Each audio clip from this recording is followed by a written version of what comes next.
here to present our position paper. That is on the commemoration of the International Day of Zero Tolerance to end FGM, on the theme, partnering with men and boys to transform social and gender norms to end female genital mutilation. Again, we are here to speak on behalf of the young people of Sabei region and Karamoja region. Uganda remains a deeply patriarchal society where male dominance determines the decisions and what happens in the society. Every year, many girls and women in Sabei and Karamoja sub-region undergo female genital mutilation in fulfillment of the mandatory right of passage to womanhood. This is in addition to teenage pregnancies, forced child marriages, among others.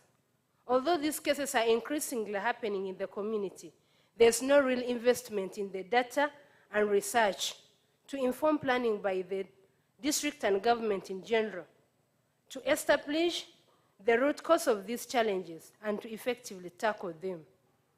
It's therefore important to note that violence against women and young people, especially girls, have far-reaching complications ranging from health for women and girls, including disabilities, paralysis, birth defects, psychological torture, death, dignity, and generally to the country's economy due to the unproductive population.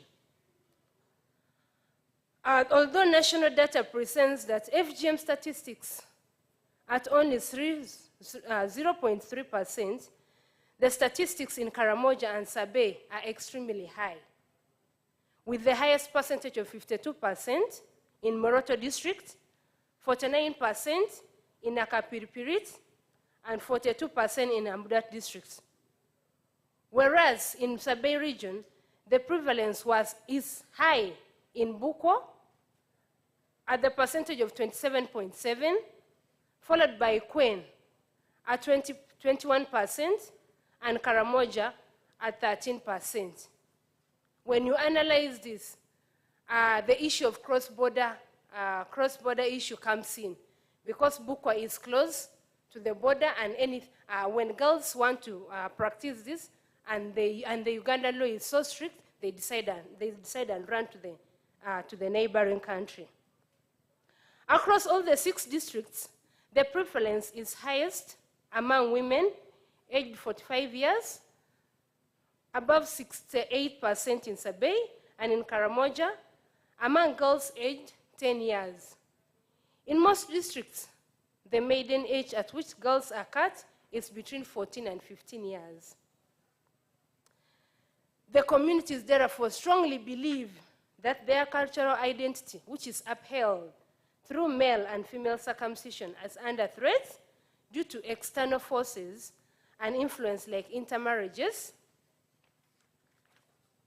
between the Sabine people and other communities.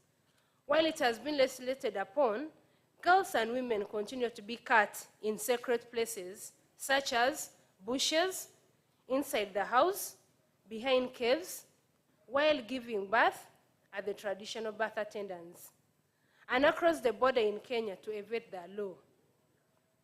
Worth noting is the fact that the practice has evolved over generations and has moved into a powerful spirit which can only be erased gradually. Therefore, many women and girls are eager to undergo FGM because they want to be accepted and validated in the community.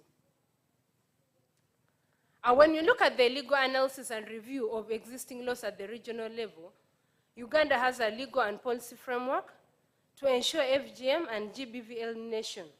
Among the laws and policy framework are the Constitution of Uganda, the Prohibition of FGM Act 2010, FGM Regulations 2013, Domestic Violence Act 2010 and its regulations, Penal Code Act, Guidelines for Prevention and Response to FGM, and Children's Act. In April 2016, the Children's Act amendment was passed into law, Clause 10 of the Act protects children from violence, harmful practices, and particularly from FGM, whereas Clause 11 of the Act emphasizes the responsibility of the government to provide preventive and response services for victims of violence and harmful practices, and also emphasizes the obligation of medical personnel, teachers, and social workers to report these violences to relevant authorities. Thus, the right of every child be protected from violence and harmful practices, including female genital mutilation. We are therefore glad that these laws recognize the need to protect women and girls.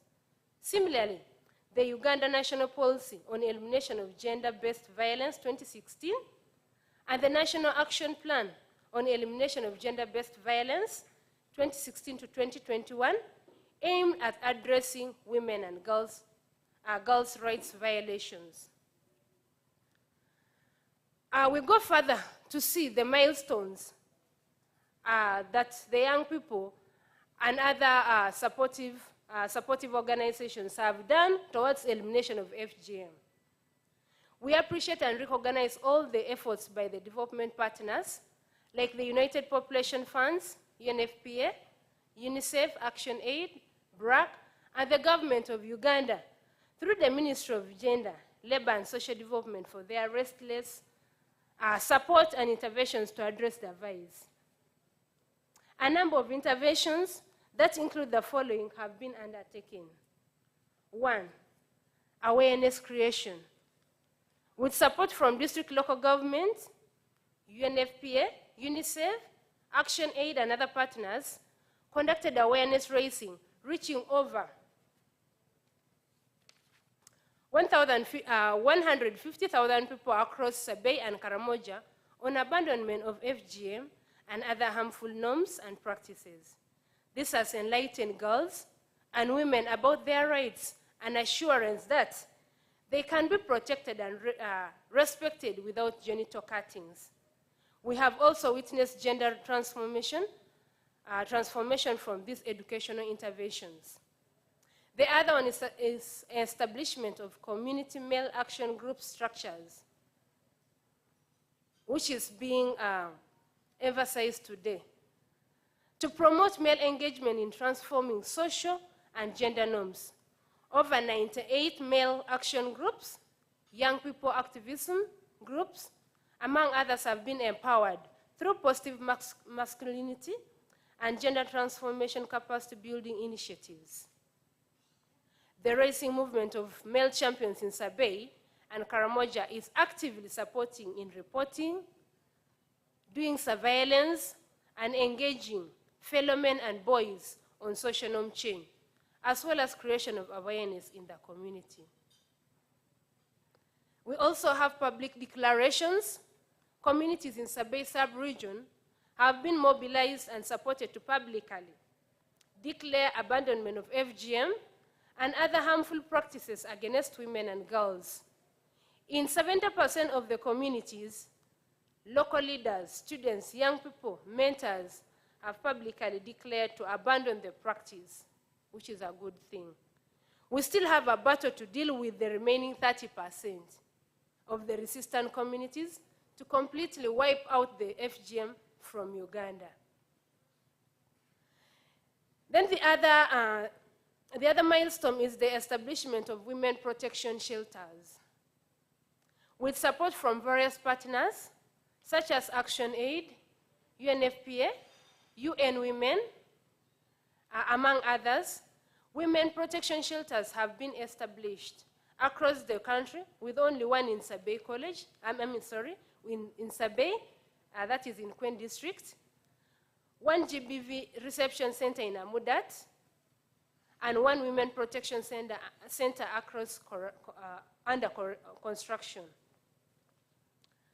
The Women Protection Centers model provides integrated services to survivors of GBV, including legal aid, medical and psychological support, temporary shelter, personal safety, planning, and support to reintegration within their communities. Through strengthened partnerships and engagement with the different actors within the referral pathways, such as the Uganda Police, judiciary, district leadership, religious, and cultural leaders. Just as a coin has two sides, this fight also has got some challenges. One of them is the porous borders that promote cross-border FGM. As alluded to earlier on, FGM is practiced in the neighboring countries of Kenya and Tanzania by communities who live across the borders with Uganda. This has meant that when anti-FGM legislation in Uganda,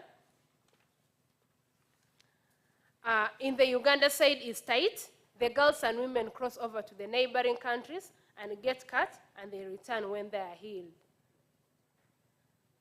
We also have tendencies of patriarchal resistance. FGM is still culturally acceptable as a rite of passage to womanhood for women and girls within the sub-region, creating tolerance and silence on the vice.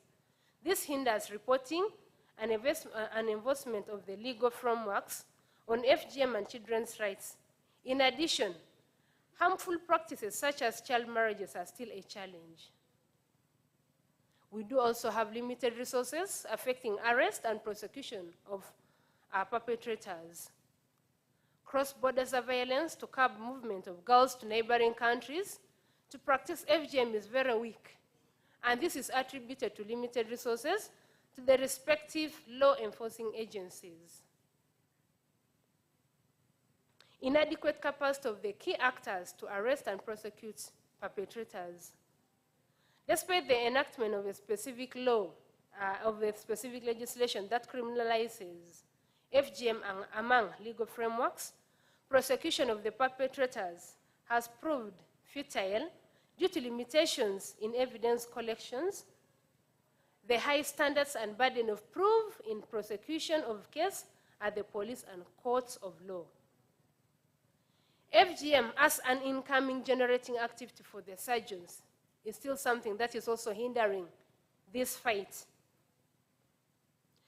Relapses of transformed FGM surgeons falling back into the practice in secret as an income generating activity.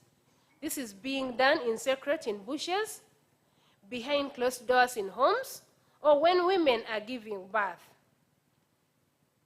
And we do also have limited access to economic opportunities and resources, especially for the young people and women. Due to the unequal economic power relations, women and girls have remained marginalized and susceptible to all forms of violence and exploitation, including forced marriages for bride price, and sometimes engaging in transactional or early sex for money to meet their basic needs. This has accounted for increasing teenage pregnancies, especially during COVID-19 lockdown, where many families lost incomes due to closure of businesses. Last but not the least, access to social services such as healthcare and GBV-related services. Some districts like Buko and Kwen do not have district hospitals, and the available health facilities are distant and ill-stocked with medicines, and some are badly understaffed. Many women, girls, and GBV survivors find it difficult to access emergency services when abused. 4, in Sabei, the available Captural District Hospital is overwhelmed beyond its capacity, as it serves about 5 neighboring districts. The situation is worsened by poor state of district roads to facilitate mobility. So there's something, the government needs to do something on that. And as young people, these are some of the alternative policy proposals for improvement and recommendations. FGM cross-border policy engagements. We recommend that the government of Uganda strengthens coordination of FGM cross-border policy dialogues, especially on the porous borders between Uganda and Kenya, for collective efforts and a harmonized commitment to end FGM. Invest in and sustain GBV shelters. Although partners have established and constructed shelters, at least one in Sabey, Moroto, and Amudat being constructed, we recommend that the government should prioritize and allocate funding for GBV or women protection centers across the country in a bid to eliminate GBV to sustain access to protection services for women and girls. There is also need to for FGM and GBV survivors rescue center in FGM practicing region. We have learned that many girls run away from Uganda to Kenya or on the streets of major cities, towns in Uganda in search of asylum from violence. However, there is no rehabilitation center to keep the survivors for a longer period and supported with skills. Skills, counseling, and possible resettlement to in other parts of the country where they can be safe. It should be noted with concern that once these girls run away from the community, they cannot be reintegrated back there. The center will also facilitate access to other integrated GBV services to victims of violence. We therefore recommend that the Ministry of Gender, Labor and Social Development invest in construction of a rescue center for FGM/GBV survivors in collaboration with the partners and prioritizes budget allocation of integration of skilling packages in all the existing women protection, rescue and rehabilitation centers for women and girls. As I wind up, dear partners, improve investment on public service delivery such as health centers. We recommend that through the Ministry of Health, Kapchorwa District be upgraded to a referral hospital, while the health center 4 in Bukwa and Kwen be upgraded to district hospitals. As per the Ministry of Health Service Delivery Standard, that there should be a district hospital in every district. This also applies to Amudat and Nakapiripirit districts.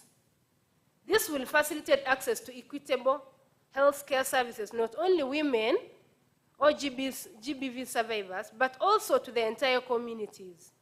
In addition, let more schools be constructed, equipped with access to free and compulsory access to education.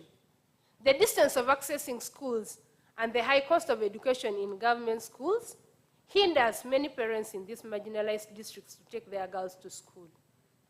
As I wind up, dear people, end impunity for GBV by enforcement of the law. We recommend that the government invests in strengthening capacity of the police, judiciary, prosecution, to arrest and prosecute perpetrators and hold them accountable. Improve access to government programs to target the marginalized people in the community. We recommend that the guidelines for the programs be reviewed and ensure they are accessible, sustainable, transparent, inclusive, especially for the most vulnerable. This include programs such as WEB, M-Yoga, PDM, where the surgeons, GBV survivors, vulnerable young people should be given priority to access opportunities and be free from financial dependency. With that, dear listeners, allow me invite my colleague to close. Thank you very much for listening.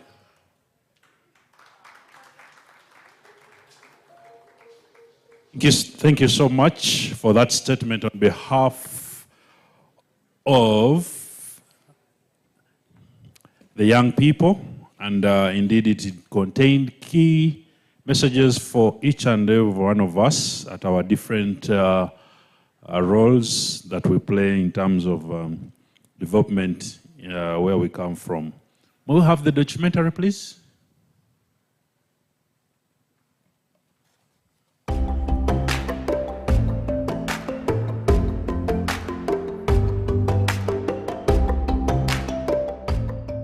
In 2009, Uganda joined other 16 countries in Africa where FGM is practiced to put heads together to see how we put an end to FGM. We have made sure that we've strengthened the legal policy and accountability frameworks by enacting, working with the government to enact a Female Genital Mutilation Prohibition Act.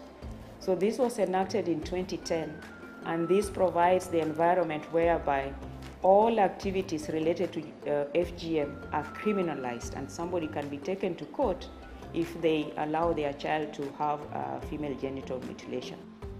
The second was to engage communities in social norm changes. We would move into churches, we campaigned on radio, we went to hospitals, we went to schools, we went to institutions like cultural institutions, and identified stakeholders who would continuously engage the communities by explaining the negative elements of female genital mutilation, looking forward for the abandonment. We have seen that there has been a reduction in female genital mutilation. If you look at 2011, when the DHS, the Demographic and Health Survey, was taken in 2016, we've seen that there's been a reduction from 1.4% to 0.3% in the prevalence of FGM. And this for us is a great achievement. The victims are young girls, aged actually they had now started with children, born 3 years or even less, they had started work given on those. Many women are associated with fistula, and others in giving birth, of course they have to struggle with a lot of pain, endure with a lot of pain. Of course, the body ruptures again when they are giving birth. It's like a scar, and every time you touch it, it ruptures. Secondly, the relationship between the man and the wife in their bed becomes a big challenge almost. Every time they interact, it becomes almost forceful. The surgeons, those women who are involved into the cutting, they are also feeling burdened with enforcing or imposing on those people something that has negative effects to them, and that has also occurred to them themselves. They would wish they abandoned it yesterday. Cutting is a no-go area, but how about an alternative?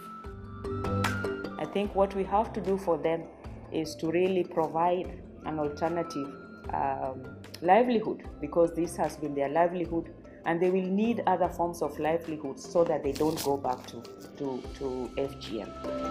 Community level, we've also registered quite a big success. We have had over 30,000 communities pronouncing publicly and denouncing FGM. And I think a great example is the Sebei chief, Mzee Cameron, who was once a firm believer in FGM and is now a champion of ending FGM.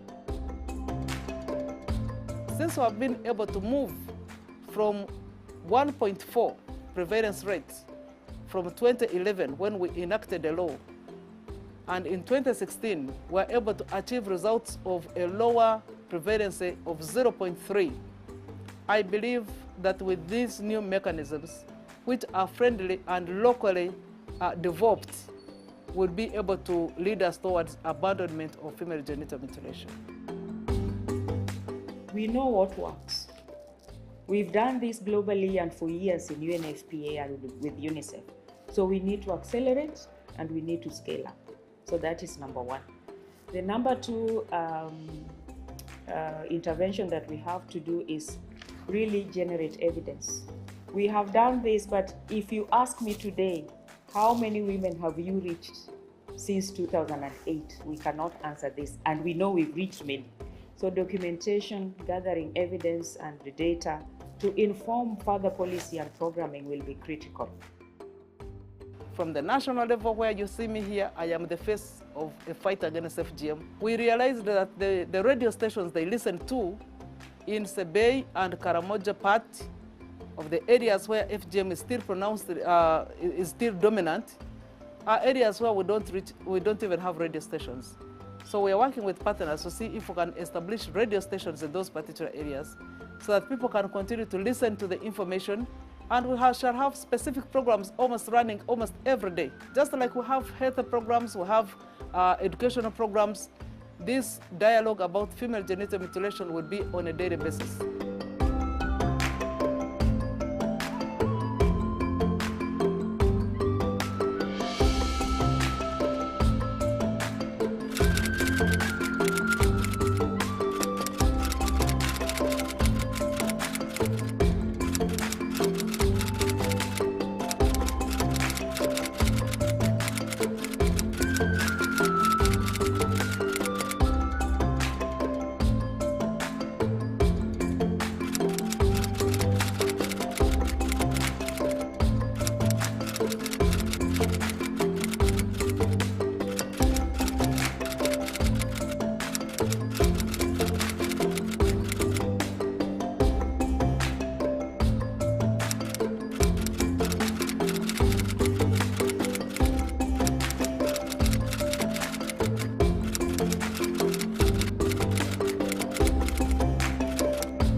Of the documentary capturing the key highlights. A round of applause, ladies and gentlemen.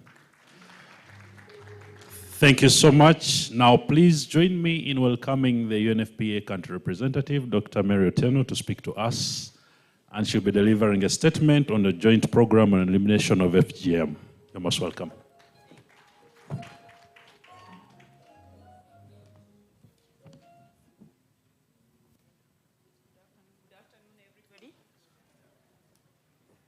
Honorable Minister of State for Gender and Women Affairs, the Ambassador of Sweden to Uganda, the Resident Coordinator, Honorable Members of Parliament, representatives of development partners, government agencies, district local governments, cultural and religious leaders, my UN colleagues, young people, the media, ladies and gentlemen. I will be reading this statement on behalf of UNFPA and UNICEF. So I think I should say Happy New Year because I know I haven't met most of you, so Happy New Year. It's not too late. Yeah. I'm honored to join you today during the celebration of International Day of Zero Tolerance of Female Genital Mutilation with the theme, Partnering with Men and Boys to Transform Social Gender Norms to End FGM. This is an awareness day marked every 6th of February to educate the public on issues of female genital mutilation, mobilize political will and resources to eradicate FGM, and celebrate achievements and preserve gains made so far in the efforts of ending FGM. Honorable Minister, ladies and gentlemen, FGM, as has been said here, is not only a harmful cultural practice, but also an infringement of human rights that violates the principles of equality and respect for human dignity. It impedes the enjoyment of rights of women and rights and girls, including sexual and reproductive health rights, and exposes women to serious health, psychological, physical, and social consequences. With rapid population growth, it is expected to further increase the number of girls at risk, adding urgency to the global and national efforts to eliminate the practice by 2030 as set out in the Sustainable Development Goals. With only 8 years or 7 remaining in this decade of action, there is potential in eliminating this harmful practice through sustainable partnerships with men and boys. Their voices and actions can transform the deeply rooted social and gender norms underpinning the practice, allowing girls and women to realize their rights and potential in terms of health, education, income, and equality. It is exciting that on this commemoration day, we are also launching the phase 4 of the global program on elimination of FGM, the Uganda chapter. To accelerate efforts to eliminate FGM, UNFPA and UNICEF in 2008 established the joint program on the elimination of female genital mutilation, accelerating change. This global UNFPA-UNICEF joint program on FGM is implemented in 17 countries where the practice is prevalent, which includes Uganda. Since 2008, the program has gone through several phases, with phase 3 concluded in 2021. During this time, the joint program in Uganda has attained remarkable achievements. The joint program, as you heard over the documentary, has strengthened Uganda's legal, policy, and accountability frameworks, so girls and women can exercise their rights and are protected from female genital mutilation. In 2010, the Prohibition of Female Genital Mutilation Act 2010, which criminalizes all activities related to FGM, was enacted. You also heard that communities are publicly denouncing FGM, with more than 30,000 communities advocating for the elimination of female genital mutilation in Uganda. This represents a positive shift in deeply rooted social norms. The public declarations acknowledging FGM as a harmful practice that should end in this generation. There are limited numbers of actors now involved in FGM. For instance, several cultures have changed and are now actively engaged in community mobilization against FGM, a case of a former Kata whom I met in Amudat last year. But this lady will need an alternative, a livelihood activity, because that is what she used to earn money from. And so as a government and as partners, we need to find solutions for them.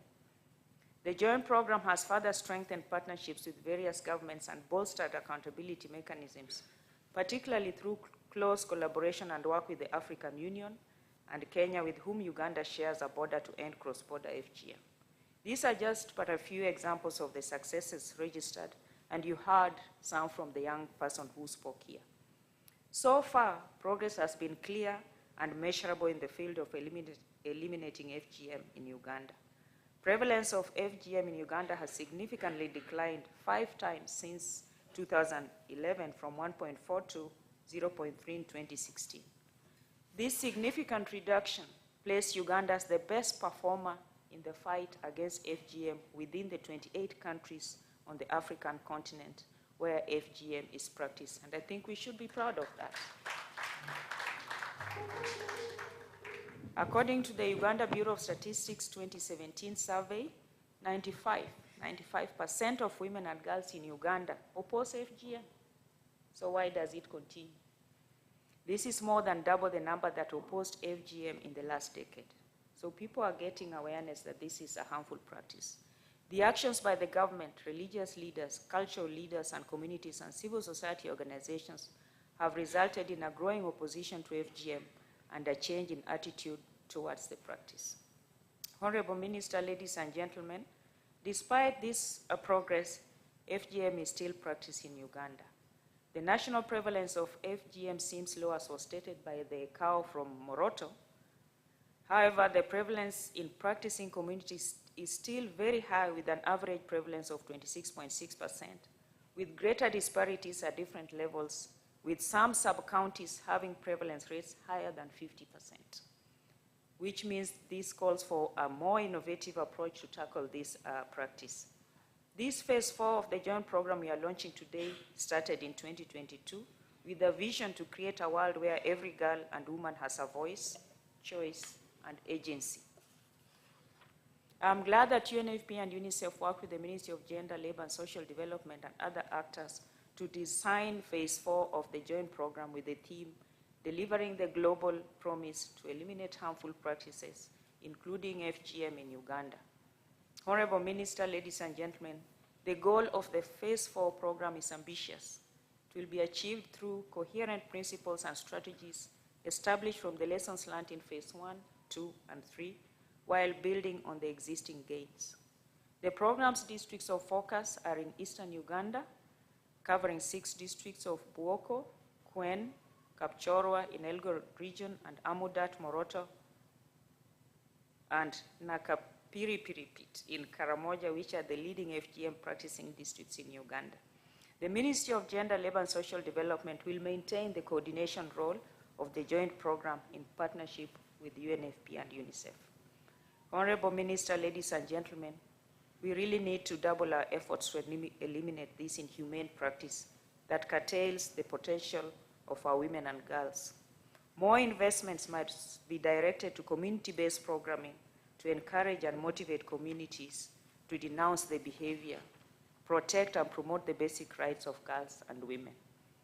I would be remiss if I did not acknowledge and appreciate the donors who fund the global program on elimination of FGM, namely Austria, France, Iceland, Italy, Luxembourg, Norway, Spain, Sweden, the United Kingdom, the United States of America, Canada, Belgium, and Germany. These are the ones funding the global program, not necessarily here in Uganda. The joint program has also leveraged on the funding from the EU Spotlight Initiative in Uganda, which has enabled scaling up of interventions. The generous contributions and efforts have helped strengthen and sustain the efforts towards the elimination of FGM in Uganda and globally, and for this, we say thank you to the donors. In closing, Honorable Minister, ladies and gentlemen, as we age closer to the deadline of 2030 to achieve the Sustainable Development Goals, which include the target to eradicate FGM, we must not let this generation down. Truly, we must not let Josiah down. Josiah, we cannot let you down. We call on all our partners and allies to commit to the collective action necessary to bring our progress. FGM can no longer be justified as a cultural or traditional practice. It is a crime and a violation of human rights. Many people and communities are abandoning FGM. Change is possible and it is happening. And so today, let us join the world in calling for partnership with men and boys to transform social and gender norms to end FGM in Uganda. Now, before I leave the podium, I would like to request that our next commemoration take place in one of the high prevalence districts so that we are talking to the concerned communities and are finding solutions together. Because I feel that we are talking to ourselves here. So that is my humble request, and we are happy to support that next year, if we all agree. And Josiah, before I leave, I consider you as my grandson, and I truly salute you. I'm proud of you and your parents, and I think we must invest in more Josiahs, because they are the ones who will transform these communities, not us. So thank you so much, Josiah. We appreciate you and continue the great work. Thank you so much.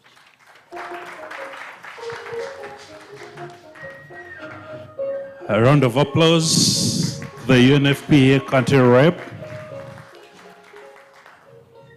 Dr. Mary Otieno, thank you so much for those remarks on behalf of the joint program.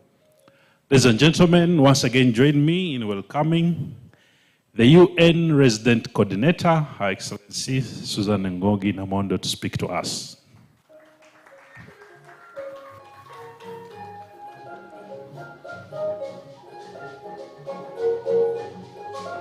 Thank you. Honorable Minister and all your colleagues from the ministry at both the national and district level, honorable members of parliament who may be here with us, Your Excellency, the Ambassador of Sweden to Uganda, all our development partners, the cultural and religious leaders, and allow me to stand on the existing protocols that have already been established. Good afternoon once again. On behalf of the United Nations, allow me to begin by expressing appreciation to the government of Uganda through the Ministry of Gender, Labor and Social Development for taking leadership in organizing this commemorative event under the theme, Partnering with Men and Boys to Transform Social and Gender Norms to End Female Genital Mutilation. I would also like to thank my own UN family, UNFPA and UNICEF, and all partners in steering UN efforts to accelerate the promise to end female genital mutilation in Uganda. Special appreciation to the Global Trust Fund on FGM. Mary just mentioned it, but it bears repeating. And these are the governments of the United Kingdom, Finland, Germany, Iceland, Ireland, Italy, Luxembourg, Norway, Sweden, and the United States of America for the generous support towards the government of Uganda, UNFPA, UNICEF joint program on FGM, as well as the EU Spotlight Initiative on the prevention of violence against women and girls that has further enabled us to bring more partners on board to intensify efforts to end FGM. As we all know, and Mary said a very good thing, we're preaching to the converted. I don't think there's anybody in this room who would agree, who would disagree. We all know that female genital mutilation inflicts lasting emotional and physical harm on the most vulnerable members of society. It has no medical or religious justification and no place in the 21st century. It is an internationally recognized violation of the human rights of girls and women, and really we must just do everything we can to eliminate this practice. Although the prevalence of female genital mutilation in Uganda has significantly declined from 1.4 to 0.3, according to the last DHS in 2016, we still need to intensify progress, because that 0.3% that we're talking about is significant in some places. And to be able to reach the global goal of elimination by 2030, we will need to do a lot more to get to zero. Ending female genital mutilation requires more collaboration among a broad group of stakeholders, including global, regional, national, and local policymakers, civil society, from small grassroots organizations and women's rights groups, to international non-governmental organizations, agents of change, from parents, teachers, health workers, to religious leaders, local leaders, as well as law enforcement and judicial officers. And as been mentioned already, men and boys have a really crucial role to play. I think the general message is we really must act quickly, decisively, and simultaneously on all fronts. And as we continue our efforts, we really have to make sure that from all fronts, as we are acting, these concerted efforts are also well-coordinated efforts. I think that's the real strength, if we can bring all of these efforts strongly together. The UN continues to be a trusted partner in efforts geared towards eliminating female genital mutilation. Since 2008, UNFPA, jointly with UNICEF, has led the largest global program to accelerate the abandonment of female genital mutilation in 17 countries.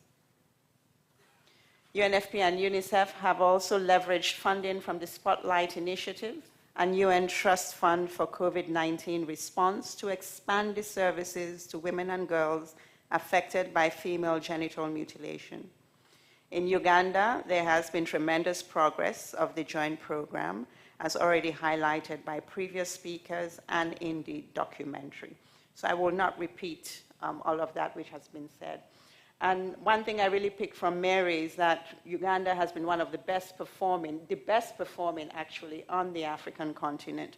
And while we recognize that, and we should applaud and celebrate that, clearly there's still more to do. And the area where I hope, Honorable Minister, you will help guide us is the area of social norm change. When I heard our young speakers talking, there was a lot of this clearly is a cultural practice. People attach their identity to this crisis, to this practice. People have a fear of exclusion from their communities if they don't undergo this practice. So it's deep. It's very difficult to change overnight. So I know that there's a lot of progress we're making with social norm change, but I'm not sure that we all know what exactly works and what more we need to be doing. And that's an area which I wish we would invest a lot more.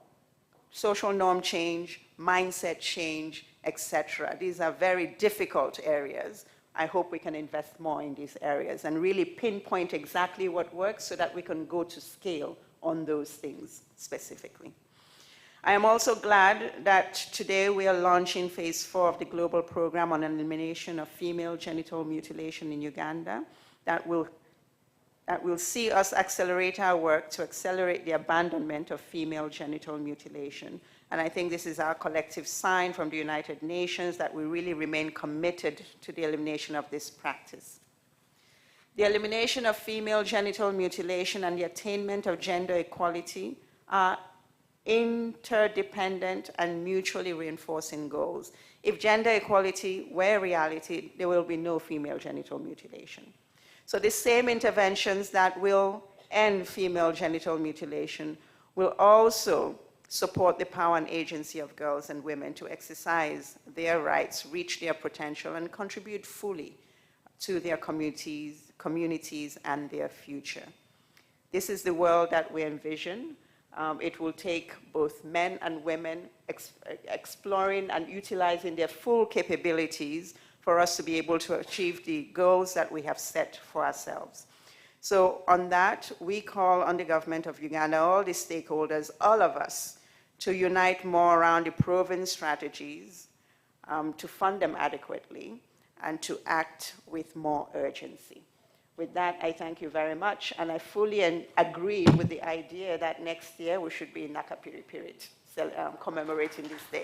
Thank you. Ladies and gentlemen, you heard it. Next year, Nakapiri it is. We look forward to being there. Actually, Your Excellency, this occasion and this event was meant to be held in Amudat or Moroto, but there was a small slight change in program. That's how we found ourselves here in Sheraton Hotel.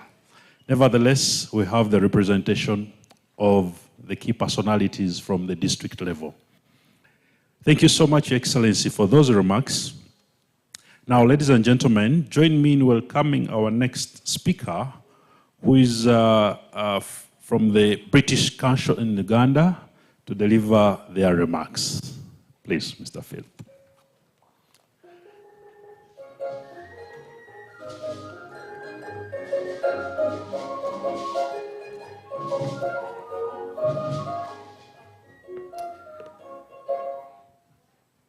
Honourable Minister of Gender, Members of Parliament here present, Permanent Secretary, Minister of Gender, UN Resident Coordinator, Ambassador of Sweden, who's just leaving, representatives from the Parliamentary Committee on Gender,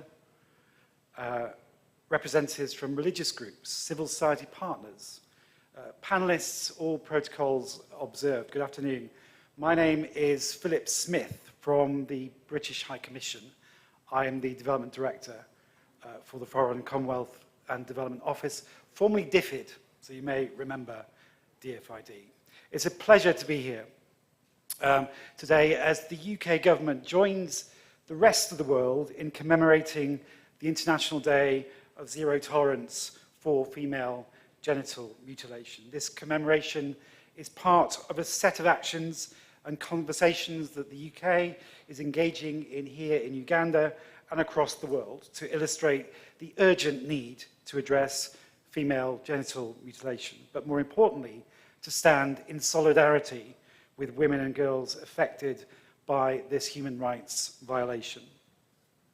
FGM is, as we've heard this morning, an extremely harmful and damaging practice causing severe, lifelong physical, psychological and emotional harm. At least 200 million women and girls alive today are FGM survivors, and 68 million girls remain at risk of violation.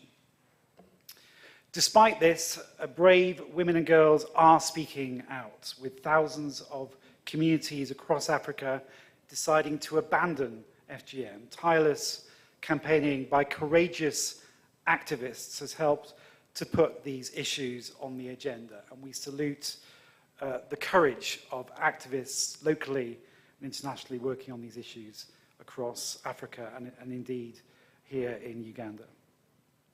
Today, a girl is 1/3 less likely to undergo FGM than 30 years ago, but population growth means that if progress is not accelerated, the number of girls undergoing FGM will continue to rise.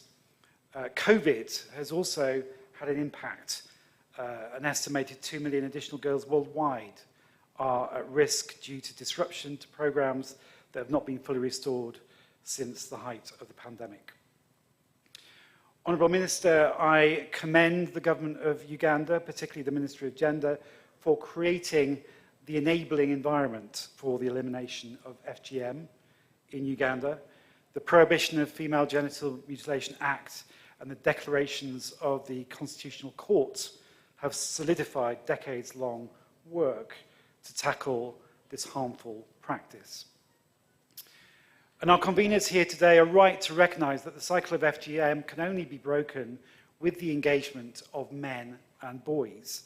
Throughout UK programming, we employ a gender transformative approach with men and boys essential as allies and partners. In Sudan, for example, where 87% of women and girls are FGM survivors, we've worked with the UN to support men and boys to help reduce social acceptance of FGM by 18% over a 2-year period. Indeed, the evidence shows that men and boys play an important role in awareness raising, enabling safe environments for women and girls, and most importantly, in detecting, in reporting, and in preventing FGM cases. We're supportive and will advocate for the gender transformative approach being taken by UNFPA and UNICEF in the new joint programme on the elimination of FGM, and we're very proud to be here on the day of its launch, as the UN Resident Coordinator has just mentioned.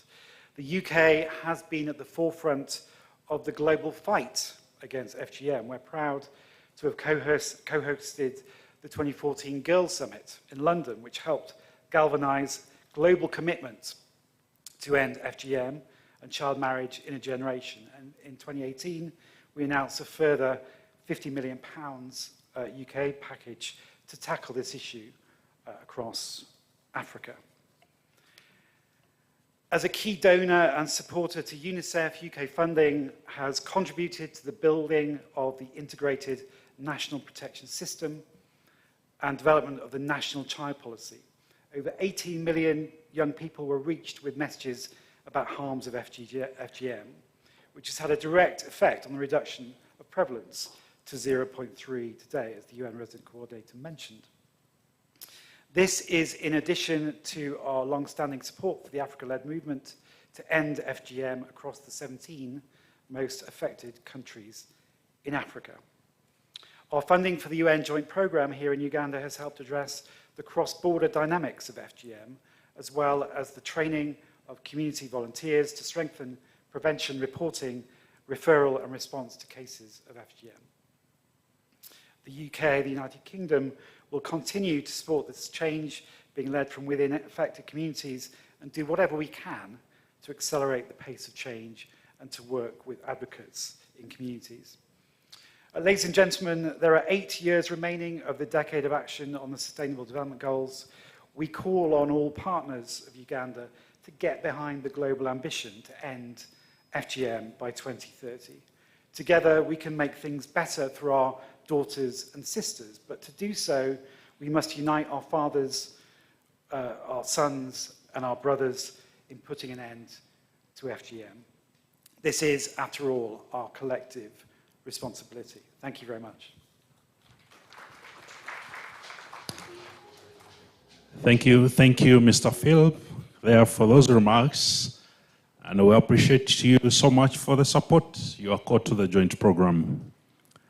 Ladies and gentlemen, at this juncture, may we join our hands to welcome the representative of the Chairperson, Parliamentary Committee on Gender, Honorable Irene, to speak to us.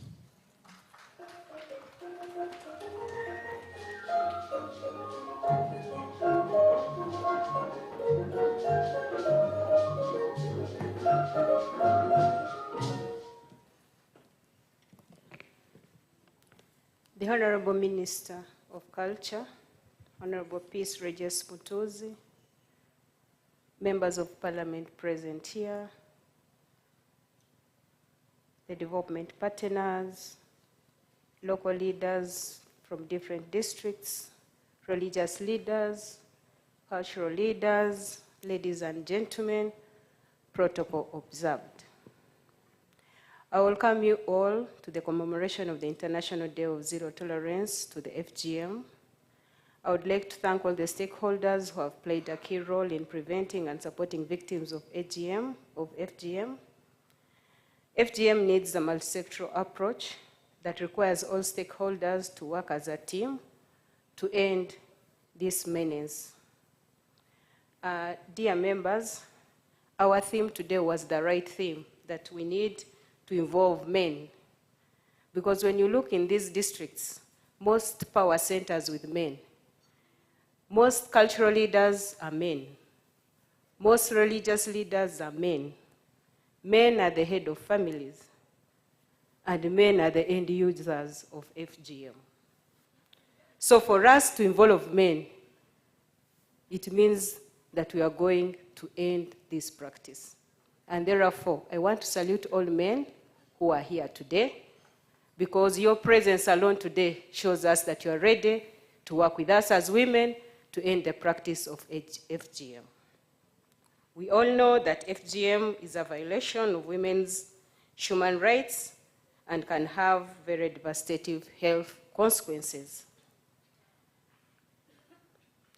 As Parliament of Uganda and as a Committee of Gender, we have provided an enabling environment where a law was enacted in 2010 that criminalizes all activities related to FGM.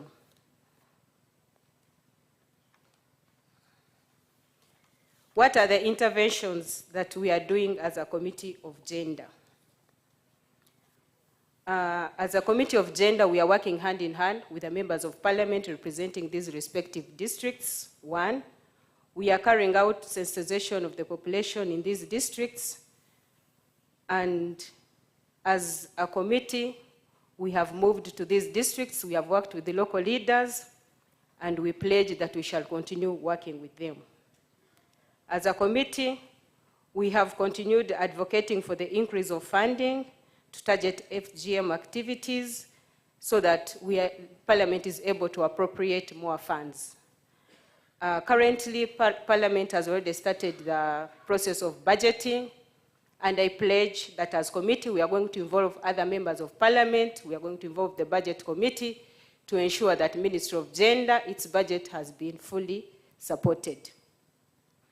We shall continue as a committee to monitor government programs on FGM and evaluation of their outcome. As a committee, we shall continue making recommendations on areas where improvement can be made to increase awareness. And as members of Parliament, we shall continue checking the executive through the oral questions raised in the House on the prevalence of FGM and progress made. But there are some gaps that we have in the law. We've been hearing that people are now moving outside Uganda to carry out FGM. So as members of the East African community, we should fully implement a detailed legislation to incorporate the East African Act to tackle cross-border FGM and facilitate regional cooperation. There is also a need to review the law because many things have changed since 2010, and we pledge that as a committee we shall work hand in hand with the Ministry of Gender to ensure that this law has been reviewed. In conclusion, I want to thank all of you and to assure you that as a Committee of Gender, we shall continue engaging all the responsible partners since FGM takes a multi-sectoral approach requiring all stakeholders to advocate for funds, monitor for the implementation of government funds, and to sensitize the communities in the affected district. I thank all of you for listening to me and for championing this noble cause. I remain Irene Linda Mugisa, the woman member of Parliament representing Fort Portal City, and here I was delegated by the chairperson of Gender, who is not around, is doing other official duties. Thank you. Thank you so much, Honorable, for those remarks. And the Gender Committee is a key committee to this fight. The Gender Committee is important because that's where budget allocations for national programs are done. And therefore, it's important that the Gender Committee is moving together with us in this cause. And we appreciate you for finding time to come and be with us on this commemoration. Thank you so much. Ladies and gentlemen, at this juncture, may I take the opportunity to invite our next presenter, who is going to deliver a testimony on behalf of the male activists. My brother, please come over.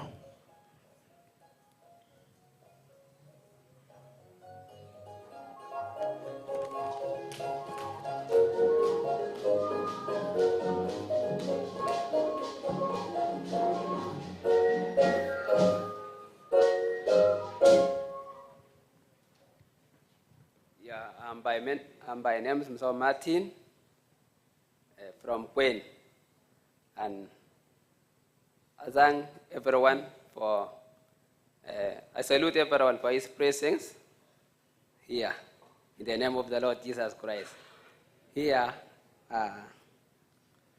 my testimony about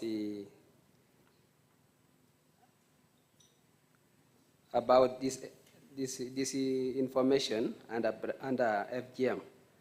I'm Saul Martin, 24 year old, from Kamga Village, Kona Parish, Pinyin Sub-County, Queen District. And I serve as a youth chairperson for Body of Christ Church.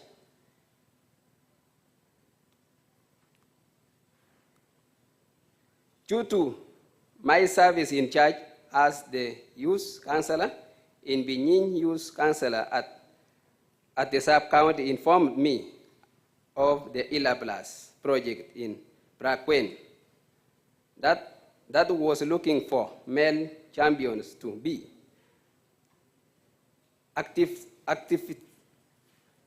activists towards the elimination of FGM. I applied for the position, and I was given a chance to be a male champion since 2021.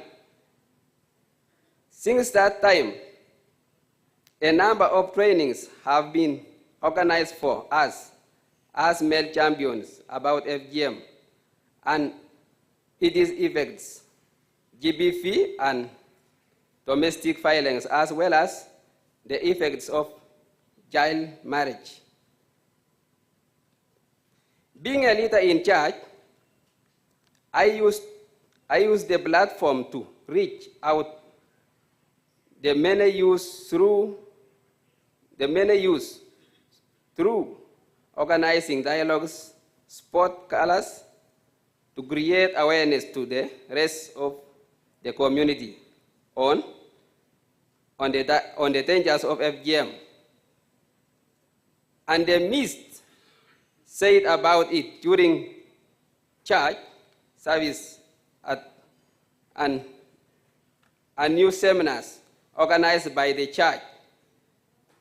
I always been given opportunity to talk to the youth and the congregation on the dangers, stroke effects of FGM and other harmful practices.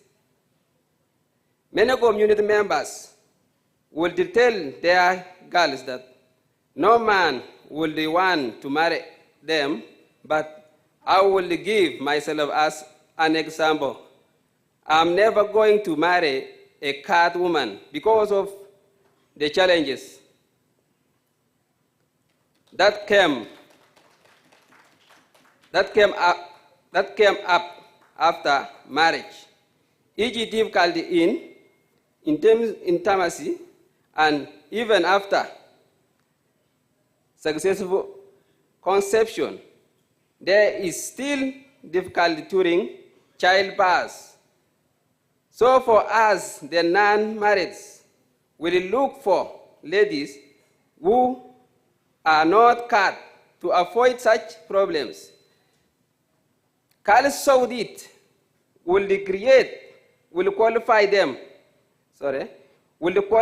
them for marriage, but rather got discouraged due to the continuous awareness created to them by the male action groups that we formed, since they are the fellow men stroke boys that will marry them. Through this awareness created since 2021, this past year of 2022, being an even year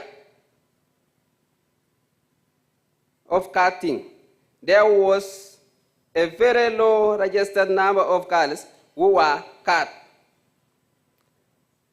The parents have also been advised to surrender their lives to Christ and leave alcoholism, which is usually a push factor for them to direct or force the girls into undergoing FGM to prepare them for early marriages. The number of victims of FGM having reduced in Queen, it has been rumored that girls are transported to Kenya and cut and then returned back to Uganda. So I suggest for cross-border dialogues and more sensitization, especially to the surgeons, parents, cultural leaders, so that FGM is totally eliminated. And due to the opportunity given to me by BRAC Ilablas, I extended this information to border Swam, Uganda, where in a certain place called Westgate, and I was welcome. Information I passed there, I was welcomed for that information. And I pray, due to your support, I hope we shall eliminate these practices of FGM. Many thanks goes to Ilablas project for discovering that the boys, strong male, can also champion on the elimination of FGM and other practices, and also thank them for the things they are doing in our community. Thank you. Janemas is back to home. God bless. Very good, very good, very good. Thank you so much, my brother, for that testimony. Ladies and gentlemen, we are getting to the tail end of this. Allow me now invite just one more speaker before we have the Honorable Minister and Chief Guest to speak to us. We are going to listen to a parent who has experienced a situation of where the daughter is being, looked at for FGM and how they managed that situation. Join me in welcoming our father who is going to speak on behalf of the rest.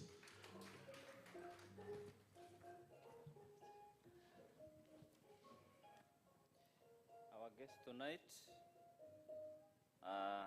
members of parliament, distinguished guests, all members present, ladies and gentlemen, I am Araptai Salimo Samuel from Kapchorwa. I want to give you a testimony. I am a parent of 4 girls, and Kapchorwa is a stronghold of FGM. As you know, Sabay sub-region. To resist FGM is not easy. I know it is a concerted effort. We have structures right from down as a male champion, from parishes, sub-county, up to the district. I personally, what helped me so much, what I can tell the rest of the parents is, one, it helped me because I educated my girls, stopped them from peer groups.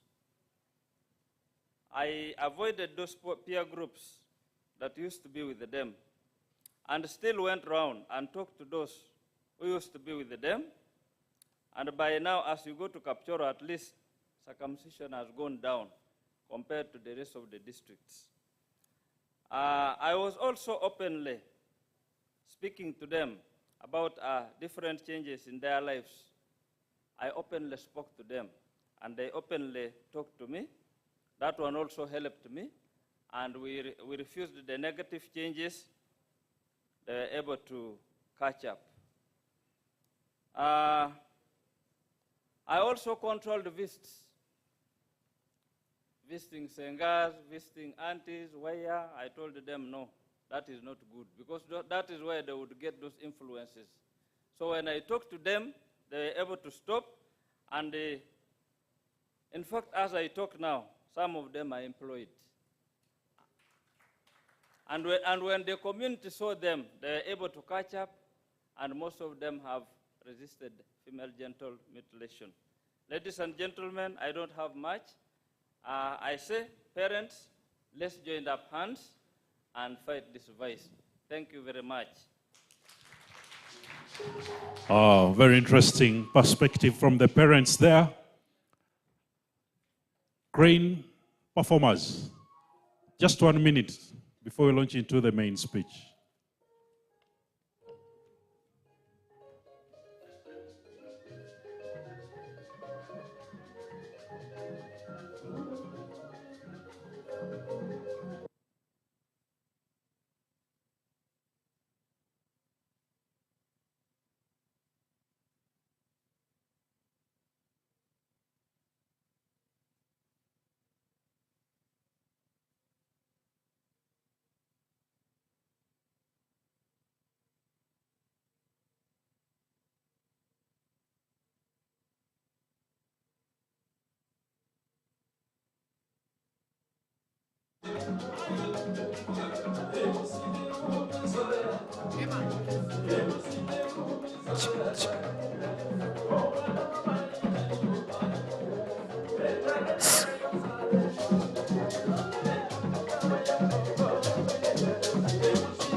Very good, very good, very good, very good. Thank you so much for that performance. That at this juncture, ladies and gentlemen, allow me to take this singular honor and privilege to now invite the Honorable Minister of State for Gender and Culture Affairs, the Honorable Mutuzo Peace Regis, to come and speak to us. A round of applause.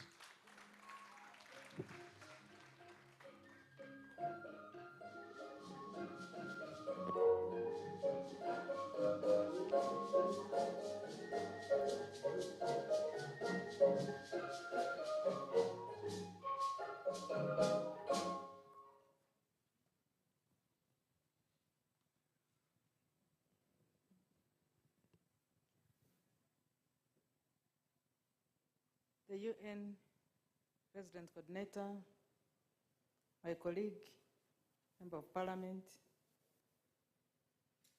Honorable Linda Irene Mugisa, the country representative, UN agencies, representatives of development partners, representative of the permanent secretary, representatives from the ministry, departments and agencies, representatives from the local governments, representatives from the cultural and religious institutions, representatives from the civil society organizations, my sister, Madame Chiboa, the chairperson of the Women Council, the media fraternity,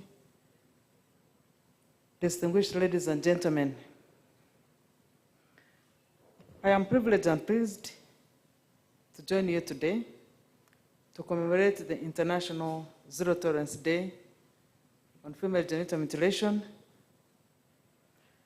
Female genital mutilation is internationally recognized as a violation of human rights, a form of violence against girls and women with multiple negative consequences that hamper their medical, psychosocial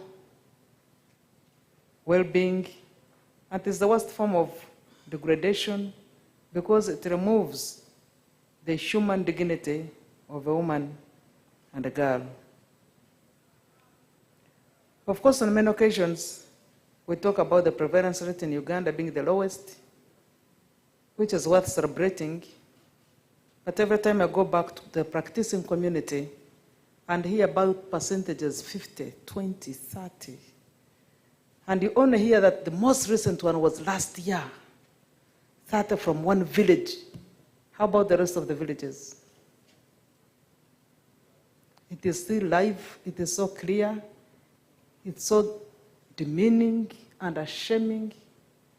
Where we are performing very well, it gives us a bit of a discouragement to continuously hear about one that happened yesterday. When you think you're moving forward, other people behind the scenes are continuing to practice the same vice that you have condemned, but you have also elaboratively talked about the negative consequences of this action. Since 2008, Uganda has been implementing a joint program on elimination of female genital mutilation. While there is progress in the legal and political sphere that has informed increased programming within the districts, I think there is where we have not touched, which we need to target. And I am happy the country representative of UN talked about going to Nakapiripiriti. I wish we were there almost every day. Maybe we would get to hear or know what else we can do. In 2019, we hosted key stakeholders from the East African community and the Horn of Africa. And I'm happy that the Horn of Africa invited themselves to our meeting after hearing that we had the strongest mechanism that had lowered the prevalence rate of female genital mutilation. They came to learn, take stock, and see how best they can also follow us. Our sisters from Somali told us they had prevalence rate of about 95%. So literally everybody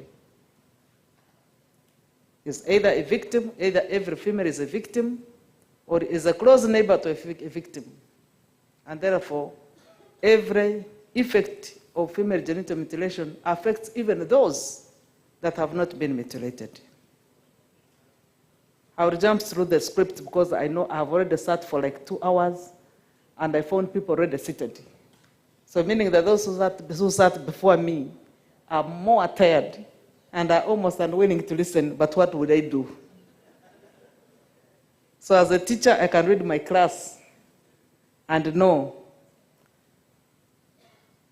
Now, the amazing bit is that there was a study recently done, I think about 2016 or 18, that revealed that more women, about 95%, were unwilling to undergo FGM.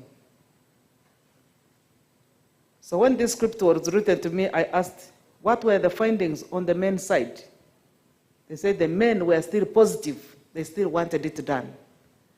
I am happy that during this session, men stood and prayed and even apologized. I wish they mean it.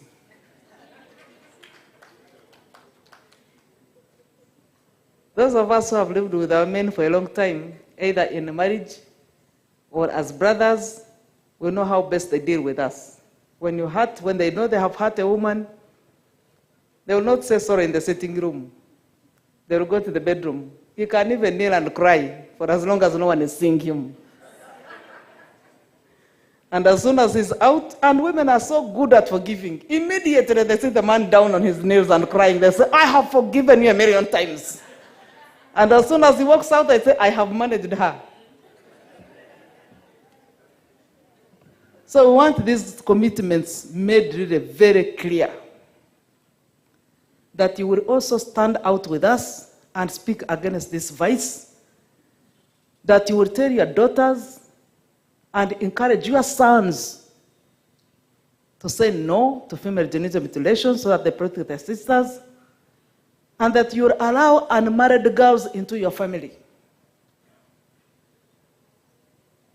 We are now confronted by many challenges. While we are giving due attention to female genital mutilation now, there are also Western cultures that are also cropping in. Why this is a violation of human rights, some people think the other one is not a violation of human rights. But that is also violating our rights as Africans, but also as women. Who shall we marry if our boys go into homosexuality and lesbianship? How will society transit? How will families grow? Then what kind of dignity are we talking about? So as we sit into these conferences, we have to be very realistic to ourselves. Now, parents, this is a job that we must do. And is a job that we are not going to delegate to others. Parents must speak openly to their children about these vices. Don't wait for a senga. These days, the aunties are also hired. And while they're hired, they also have other interests. There's not only commercial, but sometimes they may not wish you well. And they could also be agents of other organs and players. I have met the surgeons myself. They are willing to abandon.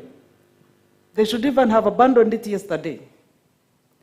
But sometimes we talk about things and we leave them on paper. We need to develop a mechanism of bringing them together. And we should be consistent, not only addressing them on international days and we leave them to go on their own. You see, the reason why religion is very successful is that every Sunday you are committed to getting a dose. So it's like a school. Transformation in religion is like a school. You attend regularly. But when we talk about these practices, we talk about them one day, we wait for another year, and we go to celebrate zero tolerance. We can't say zero tolerance when you're only addressing it once in a year. Moving forward, I think even if I did not refer to this, we know that now this practice, from the time we became tough as government, the practice has gone underground. That's why you hear about occurrence and reoccurrence. How do they go underground? They go to sister countries who are not yet very strong about maybe reprimanding the culprits and practice it there. Unfortunately, through well-established medical facilities by people who already have studied, have been liberated mentally, and know the implications of female genital mutilation, but you find parents even paying for a service for their daughter to be cut. We went to Nakapripit one day, and while we were visiting the medical facility, on one of the tours that went with members of parliament on the Committee of Gender, they told us that they usually get to know about the occurrence of female genital mutilation when girls come to deliver. They establish they have been cut. And when they ask them, where were you cut from? Many of them have revealed that they were cut in the hospital. Some women also, when they are delivering the second and third borns, on the first day when the medical practitioners come to interact with her, she delivers, help her to deliver, they also cut them, mutilate them as well, without even their consent sometimes. I think we should say we don't want to tolerate it anymore by actions, not words. By actions. I don't know where the magistrate is, the one who reprimanded a perpetrator of female genital mutilation. A big hand of applause to you. I don't know whether they are the only magistrate there or there are many others as well that have done this, but would wish to see many of them in the dock, inside. And the answer should not only be 4, it should be 10, life sentence. But yes, go and hang there. First cut yourself before you cut others. You are depriving somebody's dignity. So if yours was also cut, I mean the other one, and 100% off, would you still function as a man? Would you? Would you love yourself to even exist? Certainly not.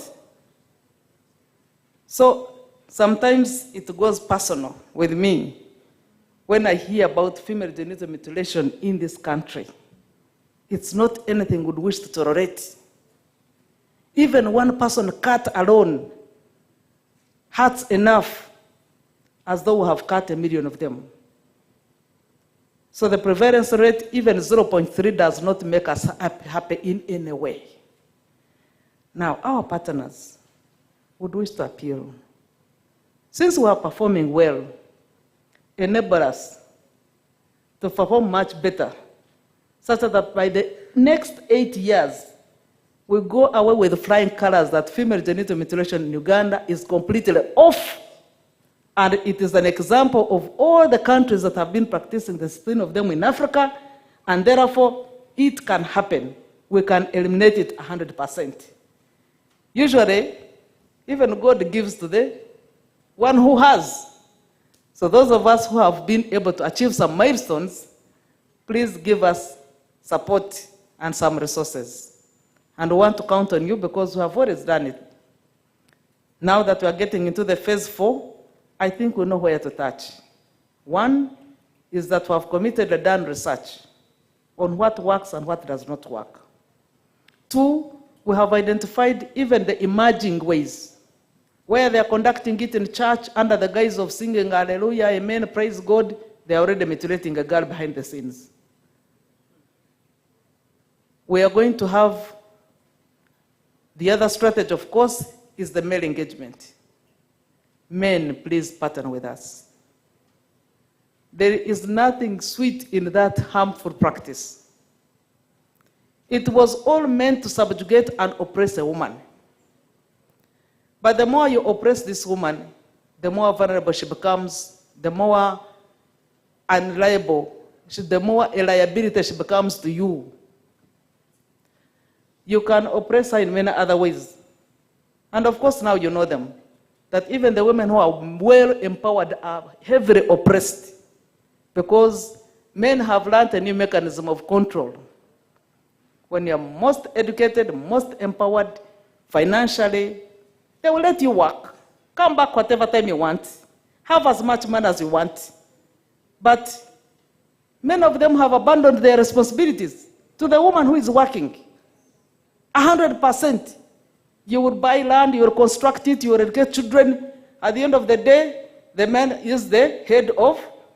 So what do you lose? Let the woman work, let her do everything for you, enjoy yourselves, but let her free. Because her freedom also frees the man and frees many other people in the family as well. If we could have a radio station in these practicing communities, I think it will do a milestone change. The biggest challenges we have had is that the radios they listen to are from the other side in Kenya, in Ethiopia, Sudan, and those are not necessarily handling FGM the hard way we have handled it ourselves. So if we could have the local radios and have my small young little son, where is my son? You come here, my little son. Where my little son speaks to the radio. When he spoke, I'm sure everybody here was moved and impressed. If he was able to speak on radio and he has his own program at his age, I'm sure he would make a fundamental change within people in his age bracket. And once I've dealt with the younger generation who will resist against the practice, I'm sure every other person would not want to engage into this practice. So thank you for being a male champion at your age. You have been very consistent. And it's not crumb work. He speaks from his mind and is very consistent in what he's doing. He's quite organized. But we want to applaud the mother. Yes, this training is from the mother. You see, traditionally, if a man was wise, they would applaud the father. And if a man became dull, they would scorn who? The mother. And this is so unfortunate. But for now, you can see the mother who has worked with him and has been with him every time. The mother would not speak. So the mother is already voicing her concerns through the son, and the son is the spokesperson. Thank you so much for playing this role. You can go and sit. So that gentleman there, the male champion, requested us for schools, boarding facilities. Government has already put some schools in Karamoja and Kwen in the practicing communities. I also remember when we were in Kapiripirit, we found some girls. It was during COVID time, it was a lockdown, when I forced our way to check on the girls who we thought we had protected back home, how they are doing. When I went to that missionary school, there were many girls behind the scenes, had gone for a call. And I saw many girls behind there. I asked, why are these girls behind? Why have they not come to join us? That you see, these are the ones who have run away from their homes and have come to the missionary for protection. You see, an environment where home becomes a danger to you. That lockdown of 2 years, the girls were so exposed to the dangerous homes. Can you imagine? A home is a place that you would feel secure, safe, happier, that owns you and you own it. But in Karamoja, in the practicing communities of FGM, the home is the unsafest place. So even if we took them to day schools or even boarding schools, there is a time when they will go for holidays. And that's enough time for anybody with a knife to remove the small thing. How long does it take? Their knives are carved, they are sharp, there's just a twist, and the change is irreversible. So we need to hide our girls, especially those that have survived and want to defy the culture where they are being subjugated with cutting. With our partners, if we can have the boarding facilities, it only requires putting up small rooms, some shelter around the school. And some of these well-wishers would be supportive. The parents who are positive, the brothers who are positive, would be supportive with food. And even if she went and picked food from home, she would have where to run for shelter at night, where she knows she has protection. There is also a friend and colleagues of mine, members of parliament, who we mobilized. They have found, they already have the buildings where we can put the radio stations. They can even support in running it, moving forward. But frequency now is becoming a challenge.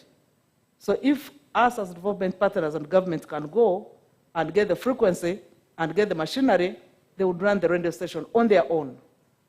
I think with that partnership, we would be able to move a step in the right direction to fight against female genital mutilation. We're also looking forward to amending the law. Yes, the law is young, but the emerging challenges now we have requires to be fitted into the law. The cross-border task force has to be enforced. so that we can mitigate the element of girls being moved into the cross-border to do FGM there and come back. We have to work with the peers, the young girls and boys. We need to plant some peers, like the intelligence network. All these require resources within the programming. Sometimes our resources have been threatening. Every time our partners are almost pulling out. They're almost pulling out. And they only come back when it is the 11th minute, when you almost have withdrawn from the works. This time we want a guarantee that we are going to work until we have registered completely zero prevalence of FGM. That commitment occurs, then we would also work head and tail. 8 years is not a big time, it's not a very short time. I am sure we can register this progress because we're able to drop from 14, was it 14?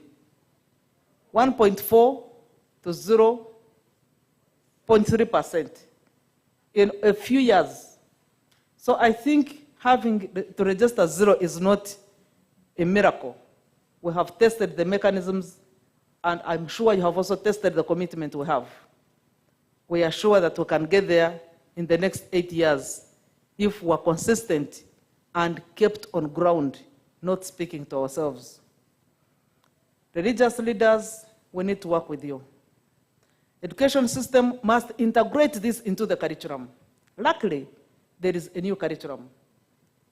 This new curriculum should integrate the issues that affect women and gender on ground within the curriculum. And we teach to both boys and girls. Now that we are out of the prairies in America, in Canada, we should get to female genital mutilation in Karamoja, in Queen, and in the curriculum of that specific area. We shall also design another curriculum here on the female genital mutilation that occurs here in Uganda and Western Uganda. We have to talk about it. I wonder why people want to keep it a secret all the time. One time I asked the members of parliament, when you were eliminating female genital mutilation, or when you are criminalizing, when you are making the constitution, why didn't you talk about this part, type 4, female genital mutilation in Uganda, and the western part of Uganda, and some eastern part? They said we would have lost it. We would have lost the debate in parliament because we were a few in number. We were 16% of the total number of members of parliament then. Now we are a critical mass of 30%. Why don't we start engaging and talking about it? When I first talked about it, the whole world was all over, until they almost made it a name. Peace Mutuzo, they only associate me with female genital mutilation, because that was unheard of around here. While it does not have harmful physical harm, it gradually has. Because you're touching a girl's organs who is young, she's getting into puberty. You are showing her the direction that to keep wanting and wanting, but you are also showing her the direction of studies. Studies require commitment, a brain commitment. Even those who have not gone to school, sometimes their rights have been violated at home, but because she needs this person in the evening or the other day, she's quick either to forgive, to tolerate. By the time she realizes that I have been too violated to stay with this kind of human being, the commitments she has made are irreversible. But what does it help? Don't their marriages break? Don't the marriages of those people also break? Don't they? So what is the beauty? So somehow, it is quite resistant. Many people resist it. But let's talk about whose interests are we serving in all this? Whose interests are we serving in all this? Okay, when do they also serve our interests? What do they do so much to serve our interests?